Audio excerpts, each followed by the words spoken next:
পরিশ্রম মুখটা দেখলে আমার সব স্বপ্নগুলো মাটি হয়ে যায়। কি আবদার করব আমি তার কাছে, বলতে পারো? সে যদি দিতে না পেরে মনে কষ্ট পায়, তার জন্য আমি কখনো কোনোদিনও আবদার করিনি। কিছু মামুনি আমাকে বলছে ভালো তো কাপড় চোপড়ও নেই, তুই আবার সোশ্যাল মিডিয়ায় ভিডিও করতে এসছিস।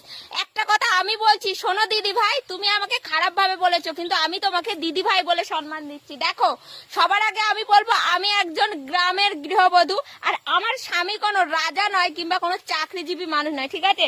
সুতির শাড়ি আমাদের পশ্চিম বাংলায়, আমাদের গোটা বিশ্বে মা কাকিমারা আমি দেখে এসেছি, সবাই আমাদের পূর্বপুরুষ জেনারেশন পরে আসছে। আমি জানি না তুমি কত বড়লোক ঘরের বউ কিংবা কত কোটিপতি, তাও আমি জানি না। তা তোমাকে শুধু এটাই বলবো, দেখো আমাদের যতটুকু আছে খেয়ে দে, নুন ভাত খাই, ফ্যান ভাত খাই, আমরা অনেক ভালো আছি, ঠিক আছে?